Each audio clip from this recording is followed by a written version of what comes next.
So today, we're taking on Eskilstuna. In the first time, we're going to face them in 2 games. Then relegations fight. We're winning the league.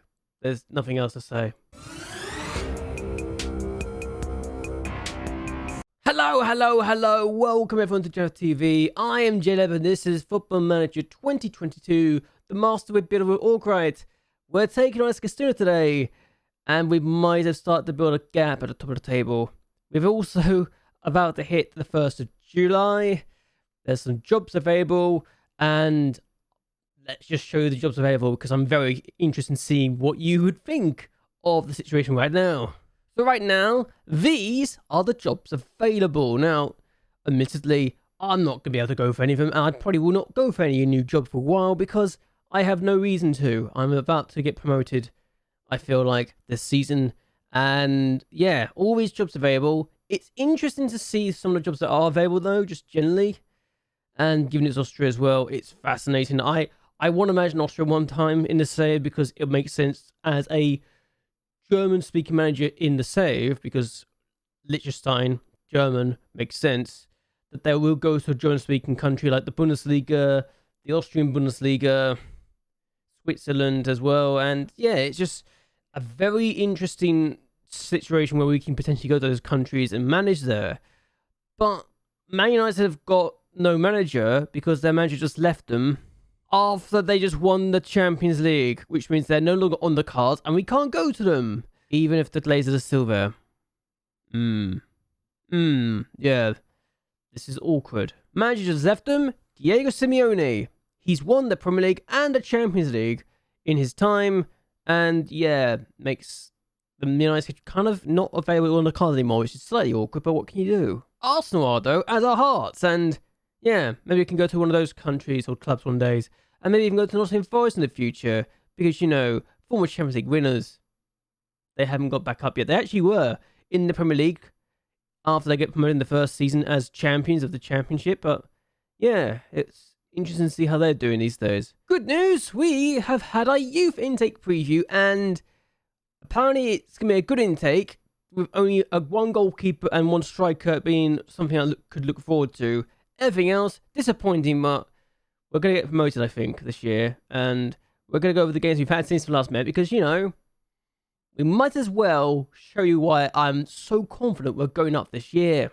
So, first game since we last met, and Vernamo, the team that were in second at the time, we took them on. Josephson did this inside 34 minutes, and scored the only goal of the game to ensure we beat our promotion/championship rival by a goal to 0 at their ground. I didn't realise until after I finished recording that this was actually the next game, and by the time I realised, oh, I'm doing this now, I had already processed the video, edited the video down, I thought, okay, I can't really do this thing now, but yeah. So, Vernamo, we just beat them, and we are doing ourselves justice and looking good. So, good result, even if they did look a bit challenging at times. We then took on Östersund at their ground, and inside 62 minutes we took the lead after Bentel scored the opening goal of the game of effort, 1-0, giving us a very good lead, which we very much needed, before 4 minutes later we score again. Wallenberg places a cross, and it's the tackle by Rizemuk, which apparently has calls that to go back in the net. Awkward for him, but we then get a late goal, 92 minutes in. By this point it was already too little too late for them. And Rizemuk actually did something productive there. But unfortunately for them, they couldn't really do much out of it because Jokovenko scored the goal. Despite that, that was their only shot on target, and they couldn't do much more than that. So we went 2-1 against another promotion rival. It's good timing for us. We then took an Elfsborg, and inside 53 minutes, we took the lead. After, well, Glenn found Johnson, and Johnson, the centre-back, did that. He's a centre-back who played as a DM. Then Bjorkris did this with a free kick. Very good to see him score. Then 85 minutes in, we make it 3. And at this point, Andreasson decides, you know what, I'm going to play the ball forward to Josefsson. Josefsson decides, actually, you know what, I can score now. I'm doing this. 3-0. Before we make it 4. In the 86th minute of the game, Howard B finds Andreasson. He finds Bentel. And Bentel takes around the keeper, gets there first. And yeah, 4-0. Very comfortable scoreline. We're looking good. And it's our biggest win of the season so far. Suddenly, the goals are flowing, and we are looking confident. We then went to Gothenburg and we took them on. What's the ASI stand for? I actually have to ask, but Bjork scored the opening goal with a header, really good stuff. AIS, I don't know what it means, but yeah, we took the lead though. And then we doubled our lead after Ronenberg finds Bolson, who I immediately took off after I realised he had a knock. We're 2-0 up, we win 2-0, it's looking good. Another victory to add to the collection, and our fierce rivals in this division smited. We beat them comfortably, haha, we are victorious. I love victories. We then went to Oosters, and Jonsson scored the opening goal of the game with a header, 1-0, 46 minutes in, good stuff. Before 51 minutes in, he gets another goal, this time a lot more powerful, and very much a shot he can score. Before we consider goal almost immediately after scoring the second goal, Jonsson's pass was not very good, and Bonner scores. So, 2-1. I thought we were going to have to be concerned about this, but no, we still win 2-1, and maybe we didn't get lucky. It felt like we got lucky at the time, but we won this game comfortably. We deserved to win. Another 3 points to the collection. Hurrah! The last game we had was against Landskrona, and we decided to bully this team. Sanderstorm plays it in the middle, finds Zedekovic to give us the lead inside 4 minutes. He then doubled his tally when he was played in again. Bentel on the ball this time, plays it across. He finds Bjorkris, and I feel very bad for the keeper, but Zedekovic decides to just steal it from the path of the goalkeeper while it's in mid-air. I don't know how he does it. He then gives his hat-trick with this effort. 3 goals from him. Very good to see him get a hat-trick, and it's his first time he's really done amazing in the game. Bjorkris then plays a corner in, finds Borson, and inside 45 minutes, we're already 4-0 up. It takes us until the 92nd minute to get a 5th, but Sigurdsson finds Barkov, and Barkov finds Andreasen. He scores, make it 5, and our biggest win of the season in the last game we had.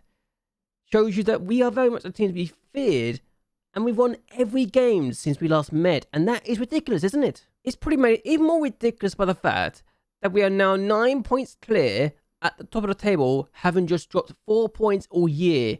They have suddenly come around to my tactic, and they are realizing why I want them to play the way that they are playing. And they are enjoying themselves. I'm enjoying watching them play. It's good to see that we are scoring goals, and it's not just one person scoring all the goals either, because Bentel has only got 9 goals this year, and the team has got 30. So while Bentel's almost got a third of the goals, we're finding the back of the net quite nicely. And despite Vernamo having a very good defense, their attack is not so great. Our attack is already looking like it could break a few records this year in recent years. 46 goals was the most goals scored last season. And yeah, 50 goals was the most goals scored in the last 3 seasons by a single team. We've already got 30. We've already got 38 points. And this team, in recent years, has not even broken the 50-point barrier. So you can understand why I'm thinking this is already our best season for a while. 12 wins, 14 wins. 12 wins was what we did in terms of victories last year as well. We've already got 12 wins. So I'm already eyeing up some records of most games without defeat. 24, that's a thing I want to break if I can. Most points in a single season, 69 points. Nice. Fewest defeats in the league season, 2. If we can just lose 1 game and 1 game all year, that would be great, because it means that we've already done ourselves justice. Most wins in a league season, 21. I feel like Kelmer, the team that we beat in the cup at the very first game of the season, are becoming a target for us. And if we win the title, it would be our 2nd league title as well in this division. And that would also be a joint record. So suddenly, this feels like a season I can break all the records possible. We only need to get another 32 points to get the most league points ever. And we only need to get another 9 victories, another 10 victories to break that record.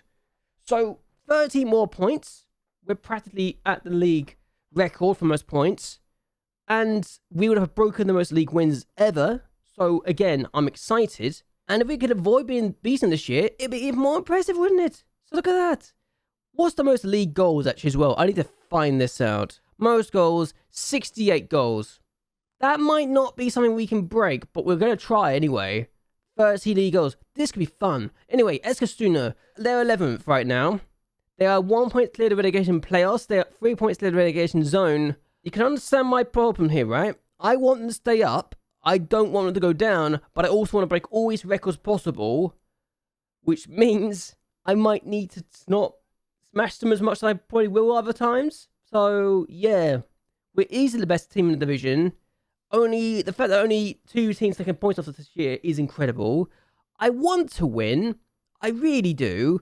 My team are improving like crazy as well, which is kind of terrifying when you think about it. So the lineup will be this: Molin, Gustafsson, Glevik, Jonsson, Ronenberg, Sangri as a DM, Sigurdsson, Bjorkquist, Paulsen, Selakovic, and Bentel all start today. We got Marcelo Pataluku, who's actually played twice this season because of injuries and international duty for Molin, so that's fun. We got Brolson, Carlson, Soderstrom, Burkroff, Haraby, and Justin on the bench. I'm thinking we can win, but I don't want to win too badly that my former club's confidence gets shot and they start to struggle as a result. So let's do this. Alright, so my lineup is, you'd expect, a 4-3-3. I'm always going to go for the 4-3-3. My former team's lineup is this: a 3-5-2. So, they've lost their last 2 games, but they've got 7 points before that. I genuinely hope they do well, and I can look at I can look back and say, well, I've made this team really good and prepare them for life in this division, even if they're not good enough to really be here. So hopefully they don't do badly and we don't smash them to pieces. They're the worst team on paper. We're the second best team on paper, so I'm scared for them. Okay, we've got a highlight, and it's for them. Well then, if they are the team that breaks my unbeaten record, I would be very disappointed, but Molin gets there first, and there you go. So, it's apparently a tiki-taka, vertical tiki-taka style, so it's the kind of style I'm trying to get my team to play as well, so it's kind of possession base as well, despite everything. And look, how is the ball back? Found it big. Okay, we get the ball back as well, but Paulsen, now Gustafsson. I generally don't know if I've actually tried to take on this tactic before. I think I've taken on this formation before. But they're definitely... It feels like my team. And Ben Taylor's put it over, but yeah, this definitely feels like my team I'm playing against right now. And it's so strange to me that I'm playing against my team. Both of them, really. They've had no shots, though. We've done nothing. And honestly... I mean, the fact that Venemo are actually losing is ridiculous. They are losing again. We could be 10 points in if we draw today. That is 10 points clear if we draw. The most wins in a row in this league is 11. I wouldn't be upset if I draw. I'm going to be honest with you. Free kick to us. Bjorkquist. Apparently it's a penalty. I want that goal. But Thornberg has just fouled Glevik. And the fact that Thornberg is playing is actually interesting. It shows me that I definitely had enough players to build this team up, and Bentel's powered in the penalty. We do lead. I don't take pride in this, though. I do not take pride in this, and I hope that wasn't my manager just saw celebrating on the sideline. Please tell me that wasn't my manager just saw celebrating on the sideline. Oh my god, they're so tired as well. They are tired. They are knackered. Oh my god, this management is not good. I don't take pride in the fact we just won, but they actually... We couldn't break them down, it feels like a lot of times. The fact that it only took us a penalty to win this game is kind of damning on us. But at the same time, it tells me just how good they've been doing this year. I'm just scared they're in the relegation zone right now. Okay, yeah, they're in the relegation playoffs. They actually are 2 points clear. Norby were winning until the 93rd minute. So if Norby had actually won, Norby would actually be out of the relegation zone. Oh my god. Okay, that's concerning. We're now 12 points clear at the top as well, which is insult to injury, but it says that I get one over my team. I don't want them to go down. Stop making a narrative, you... come on. Stop it.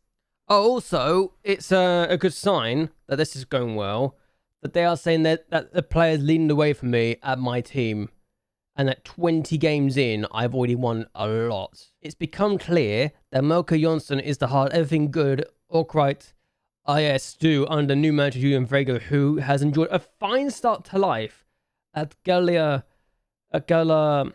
Levy, and who has been helped considerably by one of the best players in the Superetto.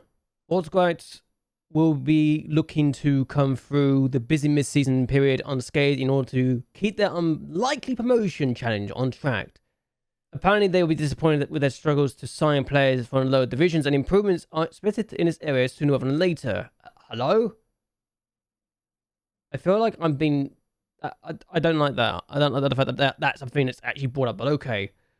That's a problem. I'm just scared that Eskilstuna are in a relegation fight, and I might just help condemn them to that life, but okay. Let's go with this. What we're going to do, though, is actually end this here. I hope you guys enjoy yourselves. I hope you guys will like and share this video and subscribe to the channel. It really does help me out a lot. Do you think Eskilstuna are going to go down? And do you think we've already won a title despite only being 15 games in and having a 12-point lead at the top? Let me know down in the comments below. Can we win all the titles? Can we break all the records? And are we the best team ever in this division? Who knows? Either way, until next time, goodbye and well, good night.